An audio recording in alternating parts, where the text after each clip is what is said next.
Last transmission. You called it peace, we called it battle, and you'll regret it. The message came at 6:14 in the morning, Earth Standard Time. It arrived on every frequency at once: military bands, civilian channels, emergency broadcast systems, even the old radio towers that most people thought had been retired decades ago. It came with a soft, almost musical tone before the voice began. The kind of tone that was designed to feel calm, designed to feel safe, designed to make whoever was listening lower their guard before the words even started. Commander Junho was already awake when it came through. He was sitting at the long observation window of the Earth Defense Command Station, holding a cup of coffee that had gone cold an hour ago, watching the slow rotation of the planet below him. He had not slept. He had not tried to sleep. For the last 3 days, something in his gut had been telling him that sleep was a luxury he could not afford right now. And Junho had learned a long time ago to listen to that feeling. He set the cold coffee down when the tone started. He did not move. He did not reach for anything.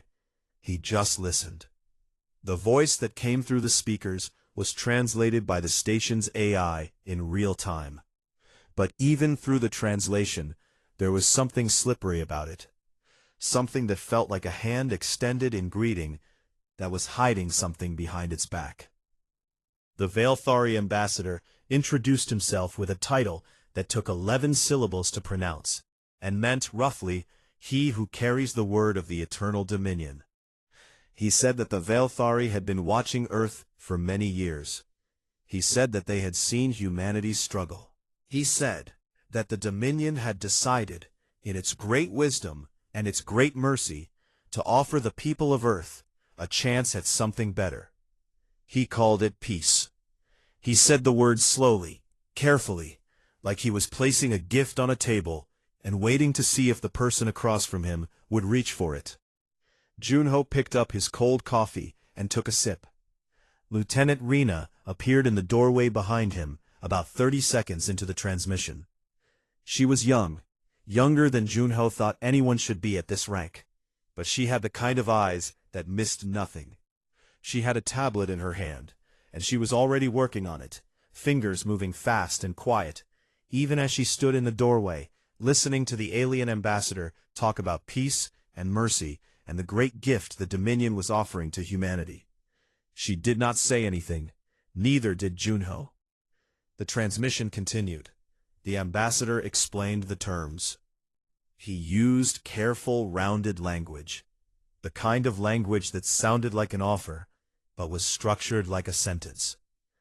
Humanity would reduce its orbital defense presence to a mutually agreed minimum.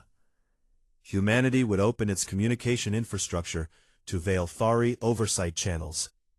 Humanity would suspend all deep space exploration programs pending a Dominion review of territorial boundaries. And humanity would of course acknowledge the Veilthari Dominion as the governing authority of this region of the galaxy. He called all of this peace. He said it with a warmth that Junho found genuinely impressive. Whatever the Veilthari were as a species, their ambassador was talented. A lesser person listening to that transmission might have actually felt grateful, might have felt relieved, might have heard the word peace and believed it. Junho had spent 22 years in the Earth Defense Fleet. He had sat across tables from people who smiled while they lied. He had read enough history to know what an ultimatum looked like when it was dressed up in polite clothes. He had seen this before. Maybe not from aliens, but from people. And people, he had learned, were not so different from whatever else the universe had produced. He turned to Rena when the transmission ended. She held up the tablet without being asked. On the screen were sensor readings, long-range scans that the station's deep array had been running silently for the past 72 hours. The readings showed 3 Veilthari capital ships holding position at the edge of the solar system, beyond the orbit of Neptune. They were not moving. They did not need to move. From where they were sitting, Their weapons arrays had clean line of sight to every major population center on Earth's surface. They had been there for 4 days. They had arrived before the transmission, before the word peace had ever been spoken. Junho looked at the readings for a long moment. Then he looked at Rena. "Did you forward the relay coordinates?" he asked. "Before the transmission finished," she said. He nodded slowly. "And strike command?" "Already acknowledged," she said. "They're waiting on your signal." Junho looked back out at the planet below. From up here, it looked quiet. It always looked quiet from up here. Blue and white and slow, turning through the dark like it had all the time in the world. Like nothing could touch it. Like it had not been staring down threats from the moment the first human being had looked up at the sky and understood that the sky was much, much larger than it looked. There was a word that soldiers use sometimes, in the quiet moments before something difficult began. Not a word for public speeches or official reports. A word for the moment when you understood exactly what was coming, and you made your decision, and you felt something settle inside you like a stone dropping to the bottom of still water. Junho felt that settle now. He reached forward and keyed the command panel in front of him.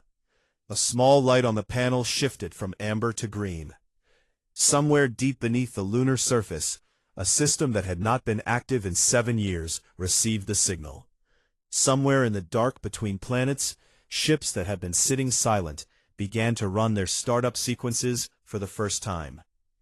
He did not make a speech. He did not call a meeting. He did not send a response to the Veilthari ambassador with thanks for the generous offer and a promise to consider the terms. He simply turned to Rena and said, "Tell them we need 48 hours. Rena almost smiled. "And if they push for less, then tell them we need 48 hours, he said again in the exact same tone. She understood. She turned and walked back through the doorway, already talking quietly into her comm unit, already moving the pieces into place with the calm efficiency of someone who had been ready for this moment long before this morning. Junho turned back to the window. Below him, Earth turned. The Veilthari ambassador was probably already composing his report back to the Dominion High Council. He was probably writing that the humans had received the offer, that they were deliberating, that they looked uncertain, a little afraid, perhaps relieved. That the peace, his peace, the Dominion's peace, was going smoothly. He was probably smiling. Junho picked up his cold coffee again and looked at the planet he had spent his entire life defending. 48 hours, he said quietly, to no one in particular. It was all they needed. What they didn't study. The Veilthari had been watching Earth for 40 years. That was not a guess. That was a fact that Admiral Taeyang had confirmed 3 months ago, when his intelligence team had intercepted a Veilthari deep scan probe drifting just outside the heliopause, dormant, invisible to most sensors, perfectly positioned to observe the inner solar system without being detected. The probe had been there for a long time, long enough to have recorded 2 world summits, a planetary defense reorganization, 4 failed Mars colony attempts, and more than a decade of Earth's internal political arguments broadcast freely across open frequencies. The Veilthari had studied humanity thoroughly. That was the problem. They had studied everything they thought mattered, and they had missed everything that actually did. Taeyang was a big man, broad across the shoulders, with short gray hair, and a habit of standing with his arms folded behind his back, like he was permanently bracing for bad weather. He had commanded the lunar defense sector for 9 years. He was not a man who raised his voice. He was not a man who needed to.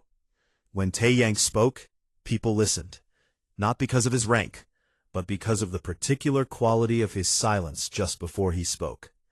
The silence said that what was coming next had been thought about carefully and was not going to be unsaid.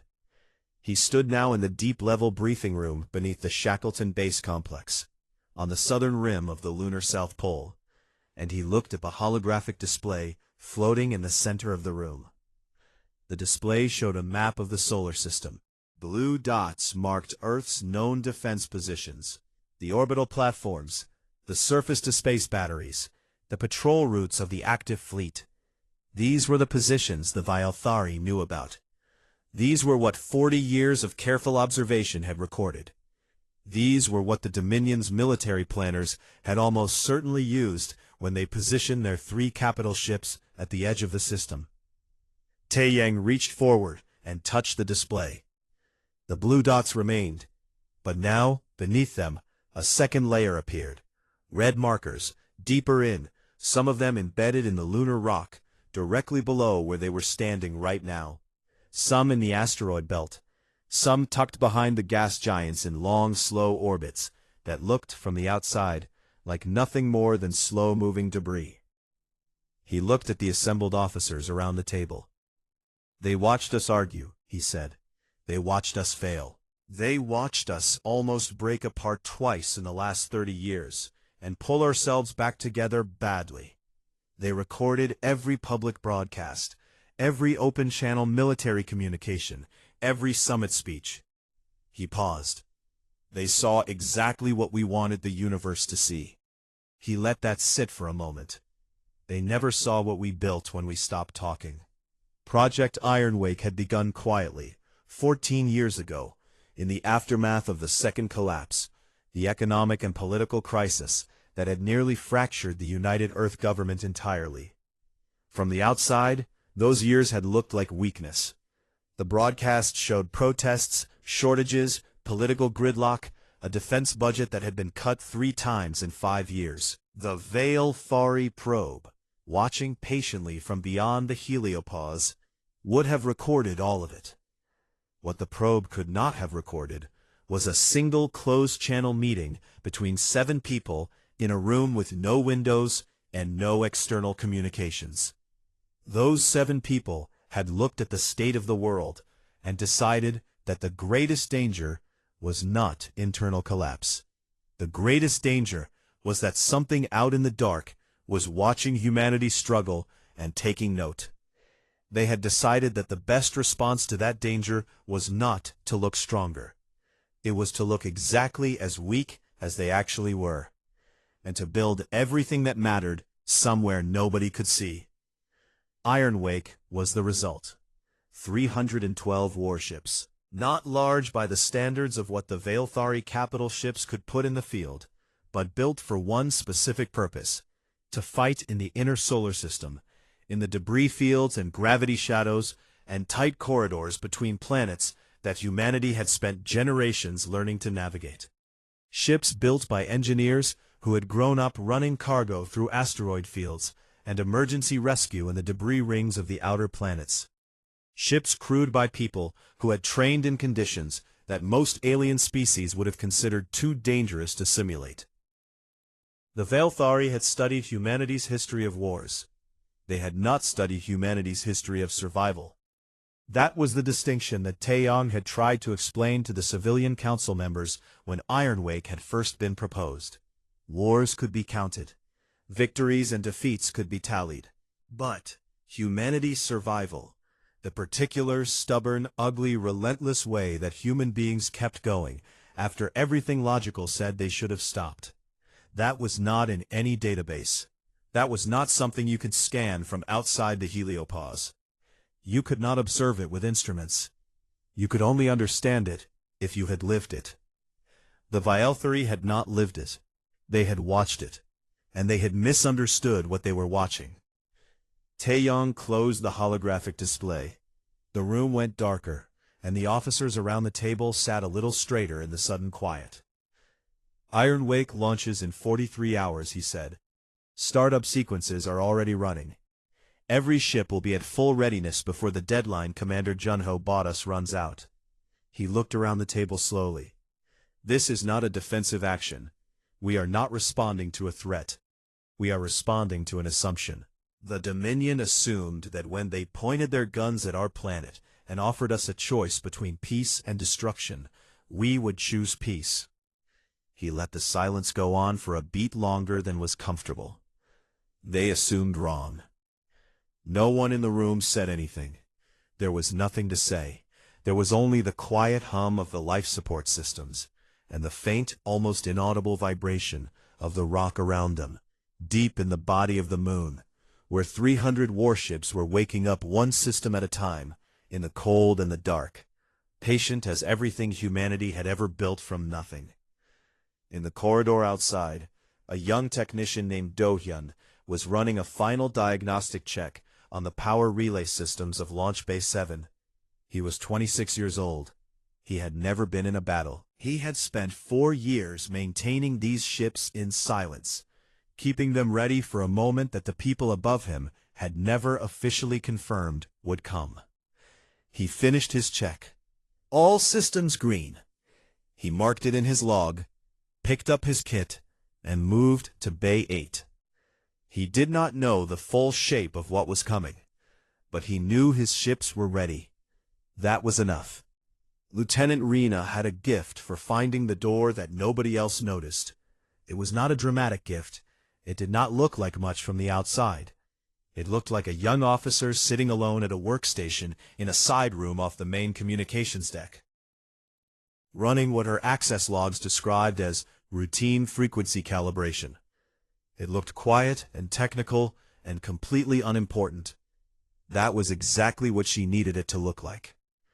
What she was actually doing was taking the Veilthari peace channel apart, piece by piece, with the kind of patience that people only develop when they have spent years being underestimated. The Veilthari had broadcast their offer across a signal architecture that spanned 17 star systems. It was a sophisticated network. Layered encryption, rotating relay nodes, frequency-hopping protocols that changed on a time cycle to prevent outside interference. It was, by any reasonable standard, a closed system. Secure, contained. A one-way channel built to carry the Dominion's words outward without allowing anything back in. Rena had been studying that architecture for 11 days. She had found the door on day 8. It was not a flaw exactly. It was more like a habit, a repeated pattern in the way the Veilthari relay nodes handed off signal responsibility to each other in sequence. The pattern was consistent enough and predictable enough that if you timed your transmission with enough precision and matched the signal profile closely enough, the network's own relay system would pick it up and carry it forward. Not as an intrusion, as part of the traffic. The network would carry your signal as if it were its own. Rena had spent the last 3 days preparing what she wanted to send. She had thought about it, had thought about walking the idea up the chain and explaining what she had found and what she wanted to do with it, and had decided that asking for permission was slower than asking for forgiveness, and that forgiveness was easier to get when the thing you had done without permission had worked. She pulled up the file she had assembled. It was large, much larger than a standard transmission. It was not a message in the usual sense. It was not a warning, or a demand, or a diplomatic communique. It was a record.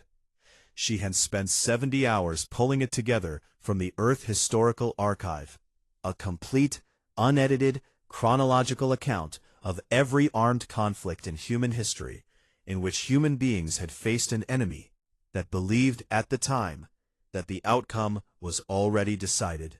Every war where the numbers were wrong, where the resources were wrong, where the odds were so far from reasonable that any outside observer looking at the situation would have said that the side with less should not have been able to win.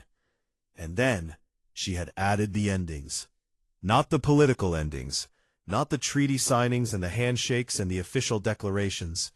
The real endings, the casualty counts, the final battlefield reports, the first-hand accounts from the soldiers and the civilians who had lived through things that had not been survivable and had survived them anyway. The recordings of the people who had been told they were beaten and had looked at the person telling them that and kept going regardless. 714 separate historical events, spanning 11,000 years.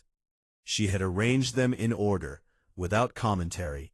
No narrator, no explanation, no framing, just the record, playing straight through, beginning to end. She had calculated that at a normal playback speed, it would take 11 hours and 22 minutes to watch the entire thing from start to finish. She did not know if the Veilthari would watch it all. She suspected their analysts would. She suspected that whoever received it first would not be able to stop watching partway through, because there was something about the cumulative weight of the thing, event after event after event, each one showing the same pattern, the same refusal, the same result, that made it very difficult to look away. She ran her final timing check. The relay nodes were in the right phase of their cycle. The signal window was open for approximately 90 seconds.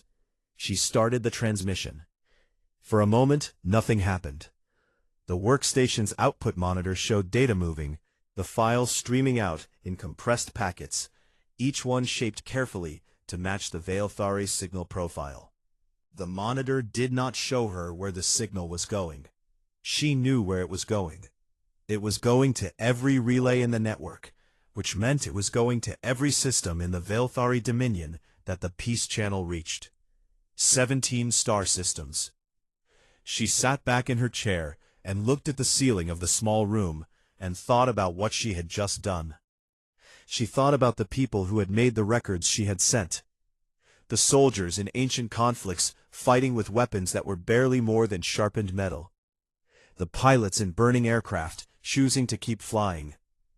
The commanders who had looked at a map that showed them surrounded on all sides and had found the one direction nobody had thought to account for.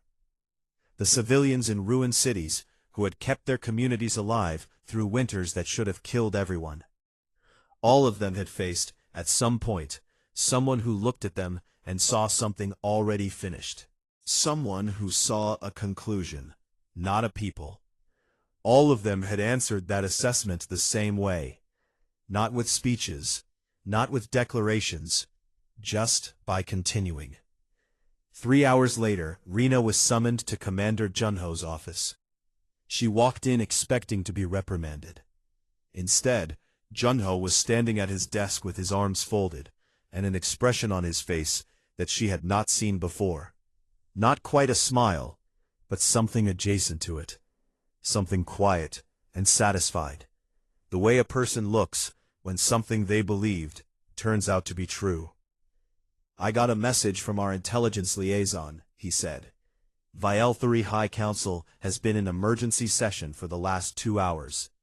2 of their senior council members have submitted formal objections to the Dominion's current operational stance." He paused. "Apparently, there's some debate about whether humanity falls into the category of species that can be managed through standard pressure protocols." Rena said nothing.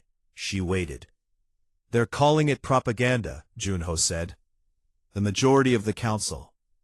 "Of course they are," Rena said. Junho looked at her for a moment. "You think it worked anyway?" It was not quite a question. Rena answered it anyway. "I think it planted something," she said. "You can call something propaganda and still spend the next week thinking about what you saw. You can tell yourself it was exaggerated, manipulated, selected to mislead, and still lie awake wondering if maybe it wasn't." She paused. "Doubt is slow, but it works." Then he unfolded his arms and sat down at his desk and picked up the next report in his queue, which was the final readiness confirmation from Admiral Taeyang at Shackleton Base. "Back to your station," he said. She turned to go.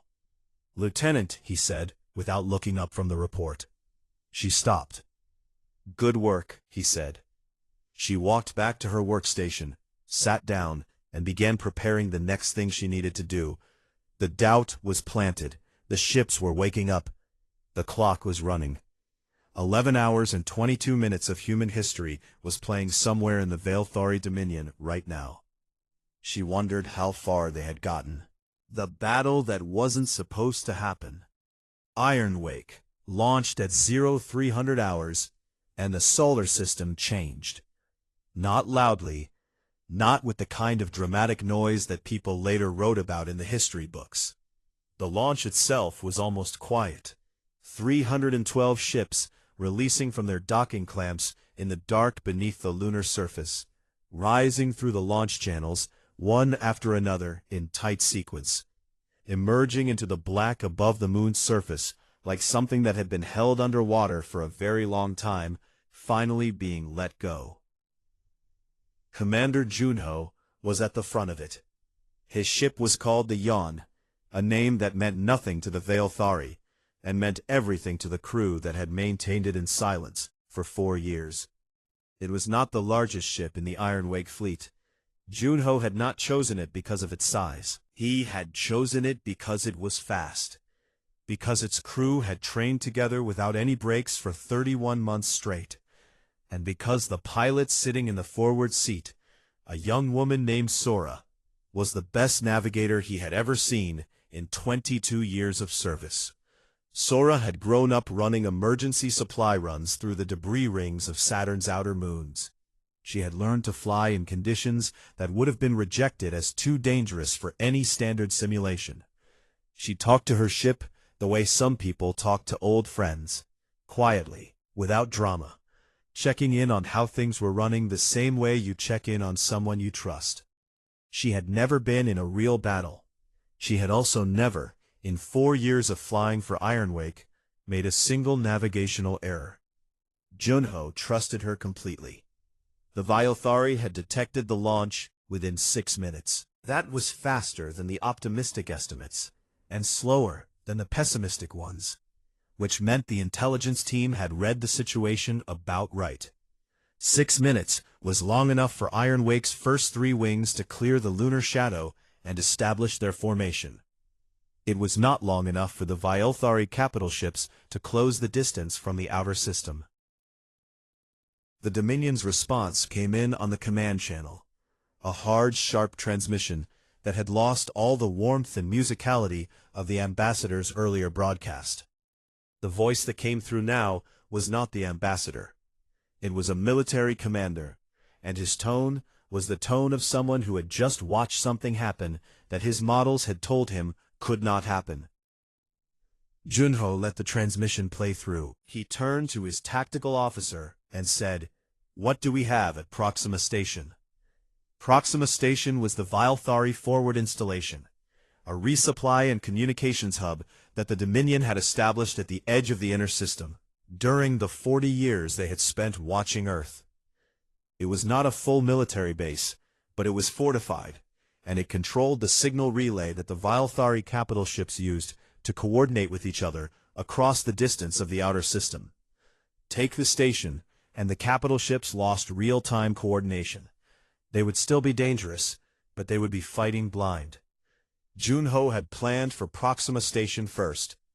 He looked at the tactical display as the Ironwake fleet broke into its assigned formations. Not a line, not a standard battle array, but something more complicated. Something that looked from the outside like it should not work. Individual wings, peeling off in directions that seemed disconnected, spreading across a wide arc of space, in a pattern that did not look like a military advance at all. It looked like chaos. It was not chaos. It was a pattern that every Ironwake commander had trained to operate inside of for years, a distributed assault formation designed specifically for fighting in a contested inner system, where gravity wells and debris fields and the sheer geometric complexity of the space between planets could be used the way a fighter uses the terrain in a street fight. Not to hide, to move. Sora was already moving. She had the Yen on a vector that took them through the upper edge of the asteroid belt at a speed that made Junho's tactical officer grip the edge of his console. The navigation AI was flagging 17 collision risk alerts. Sora was clearing them one by one, not by slowing down, but by threading the gaps that the AI said were too small, finding them by hand, by instinct, by the years of muscle memory she had built flying cargo through debris fields at 3 in the morning, when the auto systems were not reliable enough to trust. The Yen came out the other side of the belt at full speed and hit the first Veilthari escort formation before the escort realized it was coming. The battle at Proxima Station lasted 40 minutes. It was not clean. No battle is clean, and anyone who describes one that way was not there. 2 Ironwake ships were lost in the first 10 minutes when a Veilthari defensive platform scored hits that their shields were not built to absorb. 14 people. Jun-Ho received the report, noted it, and kept moving. There was no other way to do it. The only thing that honors the people who are lost in the middle of a battle is making sure that what they were part of succeeds. In Engine Bay 3 of the Yun, Engineer Do-hyun was doing things with a power relay that were not technically sanctioned by the ship's operating manual. The Yun had taken 2 glancing hits in the approach to Proxima Station. The hits had not breached the hull, but they had caused a cascade fault in the shield emitters along the forward arc, which meant the forward third of the ship was running without shields in the middle of an active engagement. The standard response, according to the manual, was to fall back and conduct emergency repairs. Do-hyun looked at the fault readout for about 4 seconds. Then he disconnected the shield emitters entirely and rerouted their power draw directly into the forward cannon array. The forward cannons, running on approximately 230% of their rated power input, were technically outside their operational parameters. They were also, as the Veilthari defensive platform at Proxima Station discovered in the next 60 seconds, extremely effective. Jun-Ho felt the ship shake with the recoil of the overcharged cannons, and looked at the tactical display in time to see the defensive platform's power core go dark. He keyed the internal comm. Do-hyun. Still here. Do-hyun's voice came back, calm and slightly out of breath. Forward cannons are going to need new targeting actuators after this, and I might have voided the warranty on the power relay. I'll buy you new ones, Jun-Ho said. I'm going to hold you to that. Proxima Station fell at 0412 hours. The relay link between the Veilthari capital ships dropped 11 minutes later as the station's communications array went offline. Across the solar system, Ironwake's distributed formations were pressing forward, not toward the capital ships directly, but into the space around them, cutting off the approach corridors, repositioning between the capital ships and Earth with the systematic patience of people who had been trained to think 3 moves ahead in 3 dimensions. The Veilthari had more ships. They had larger ships. They had weapons that outranged most of what Ironwake was carrying. What they did not have was 300 crews who had trained in silence for years for exactly this moment. What they did not have was the knowledge of every rock, every gravity shadow, every debris field in the inner solar system that Ironwake's navigators had memorized like the streets of a hometown. What they did not have was the particular fury of people who had been told, politely and diplomatically and with great warmth, that they had already lost. The capital ships began to reposition. Jun-Ho watched them move on the tactical display and understood immediately what they were doing. They were trying to re-establish the coordination they had lost when Proxima Station went down, trying to close the distance to each other to get back into direct communication range, pulling back from their outer positions toward a central point. It was a reasonable tactical decision. It was also exactly what he had expected. He opened the fleet-wide channel. All wings, he said. They're pulling together. Don't let them. You'll regret it. The final transmission from the Veilthari Supreme Commander came at 0619 hours.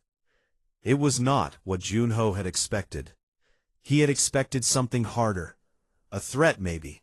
The kind of last-stand declaration that a military commander makes when he is trying to project strength that he no longer has. Or a demand, some new version of the original offer, dressed up in different words, something that tried to reset the conversation back to a table where the Dominion still held all the chairs. What came through instead was something quieter, more controlled, the voice of a man who had spent his career winning, who had sat at the center of an empire that had expanded steadily outward for 2 centuries and absorbed everything it encountered through a combination of overwhelming force and the simple, reliable fact that nothing it had ever encountered had pushed back effectively enough to matter.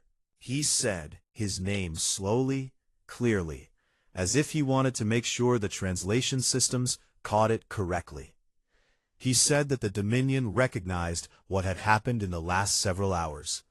He said that humanity had demonstrated capabilities that the Dominion had not anticipated.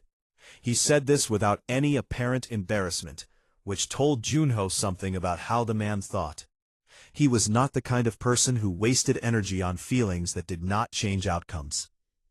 Then the Supreme Commander said that the situation remained, in the Dominion's assessment, a recoverable one.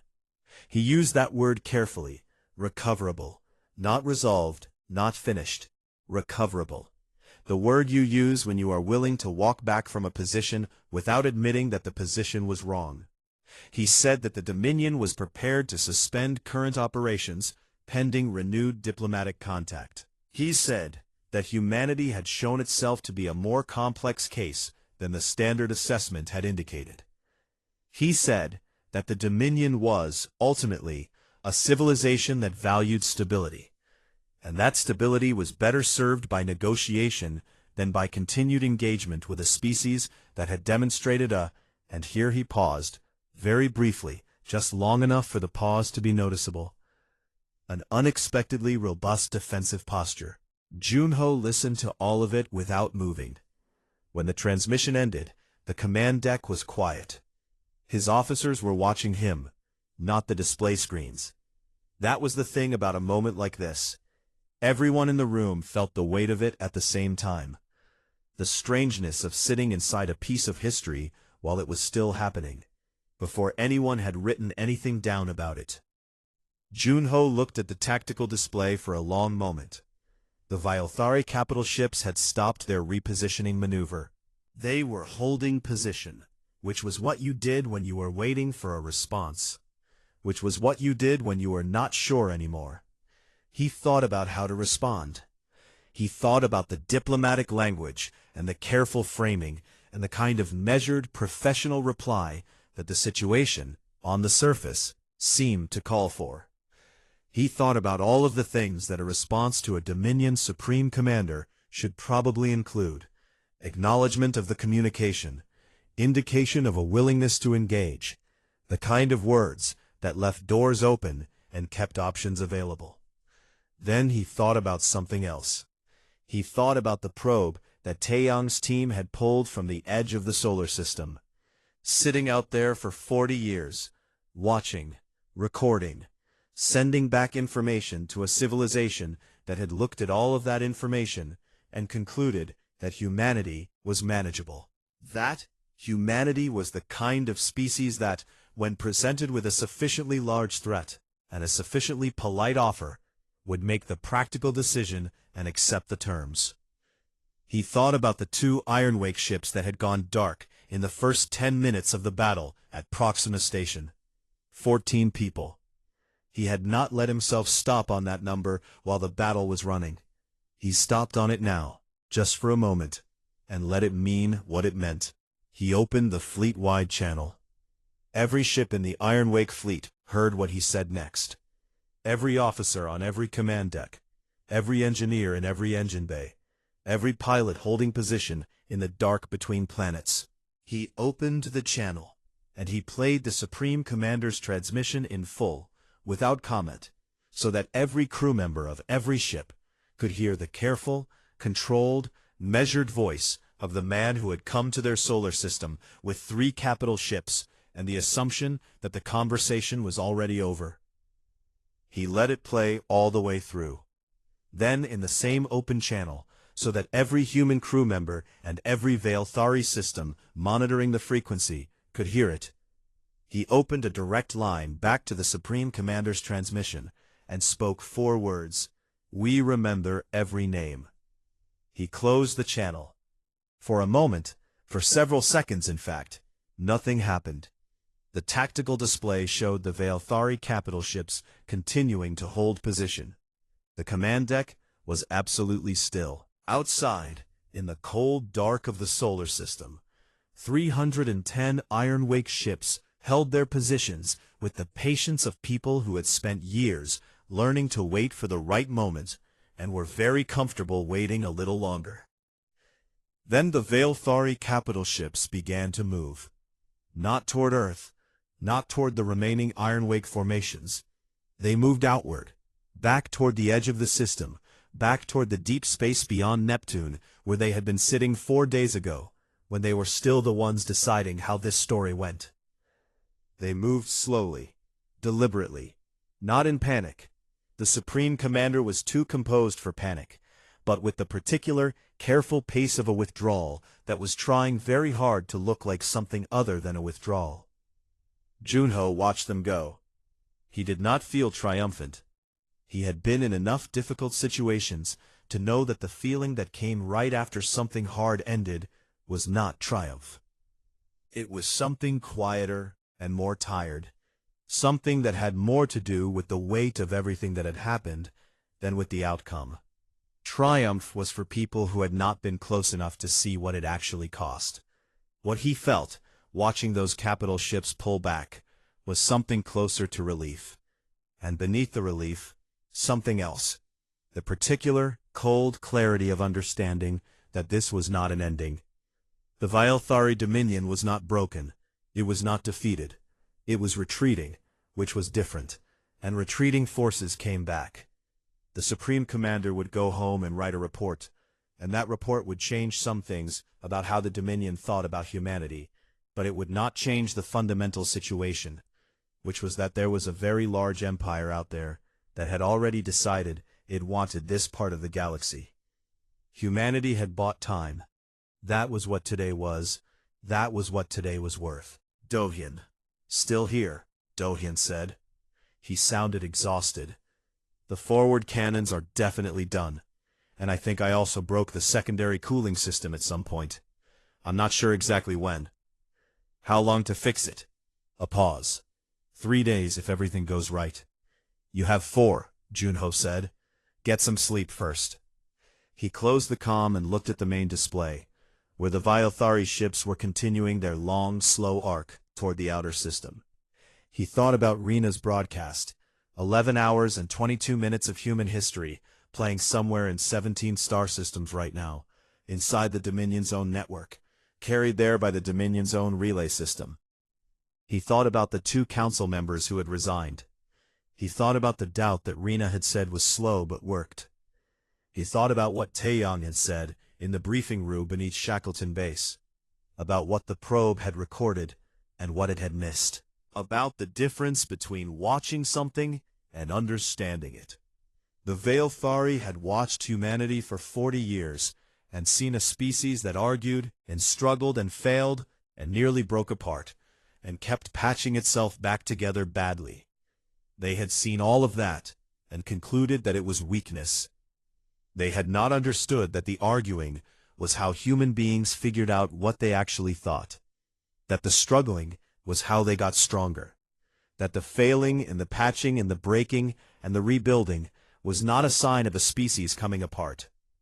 It was a species that had been tested by its own worst impulses for 11,000 years, and had not managed to destroy itself yet, which was, when you thought about it, a fairly significant data point. You did not survive 11,000 years of being your own worst enemy by being fragile. You survived it by being something much harder to define. Something that did not translate well into sensor readings or historical databases or 40 years of careful observation from beyond the heliopause. Pilot Sora was running her post-battle systems check in the forward compartment of the Yan, methodically working through the diagnostic list the same way she always did, quietly, without rushing, checking each system the way you check on something you care about. The ship had taken hits. The ship had also done things that the performance specs said it should not have been able to do. She noted both things in her log with equal matter-of-factness and kept working through the list. In the communications deck, Rena was monitoring the Veilthari relay network, watching the signal traffic change in real time as the news of what had happened in the inner solar system moved outward through the Dominion 17 systems. She was taking notes. There would be another door somewhere in that signal architecture, and when she found it, she would know exactly what she wanted to send through it. The Veilthari capital ships crossed the orbit of Jupiter and kept going. Commander Junho stood at the observation window of the Yon's command deck and watched the stars. Below him, somewhere beyond the curve of the solar system, Earth was still turning, blue and white and patient, the way it had always been, the way it would keep being. The Dominion would come back. He knew that.